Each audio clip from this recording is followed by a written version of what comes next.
बहुत पहले एक बाज एक पहाड़ी की चोटी पर रहता था। पहाड़ी के निचले किनारे पर एक बरगद का पेड़ था जिस पर कौवा भी रहता था। कौवा बहुत ही मूर्ख था, हर किसी की नकल करता था।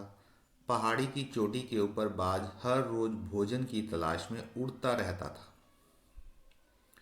कौवा हमेशा यह देखता रहता कि बाज हवा में घंटों ऊपर गोल गोल चक्कर काटता। जैसे ही उसे नीचे कोई शिकार दिखाई देता, वो बहुत तेजी से नीचे की तरफ बढ़ता और शिकार को अपने पंजों में जकड़ लेता। बाज को जन्म से ही भगवान द्वारा ऐसी आंखें मिली थी कि वो काफी दूर से ही अपने शिकार को देख सकता था।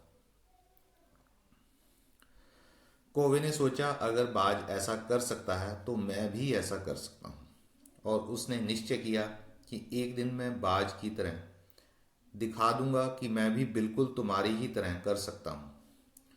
कुछ दिनों बाद कौवे ने बाज को हमेशा की तरह हवा में चक्कर लगाते देखा। ऐसा देख उसने भी ऐसा ही करने की सोची। अचानक से एक झाड़ी से खरगोश बाहर निकला। बाज ने उसको देखा और कौवे ने भी उसको देखा। कौवे के आगे बढ़ने से पहले ही बाज तेजी से नीचे की तरफ गया और खरगोश को अपने मजबूत पंजों में जकड़कर दूर उड़ गया। कौवे ने अपनी आंखों के सामने बाज को शिकार के साथ आसमान से तेजी से गायब होते देखा। कौवे ने गुस्से में बुदबुदाते हुए बोला, इसमें कोई बड़ा करतब नहीं है।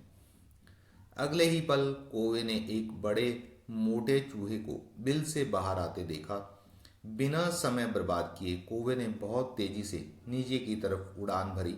बाज की तरह कौवे ने भी चूहे को अपने पंजों से जकड़ने की कोशिश की। इतने में चूहे ने कौवे को देख लिया और दूर भाग गया और कौवा सीधा चट्टान से जा टकराया और दर्द के मारे कराने लगा। इतने में बाज उड़कर नीचे आ गया और बाज ने कहा, मुझे उम्मीद है अब तुम्हें ये पता चल गया होगा कि इस तरह से शिकार करना इतना आसान नहीं और ये नकल करना भी इतना आसान नहीं। इतना कहकर बाज उड़ गया। इस घटना के बाद कौवे ने अपने पूरे जीवन में कभी भी किसी की नकल नहीं करने की और ईश्वर के द्वारा दी गई अपनी अक्षमताओं के साथ साथ खुशी खुशी पूरी जिंदगी बिताई।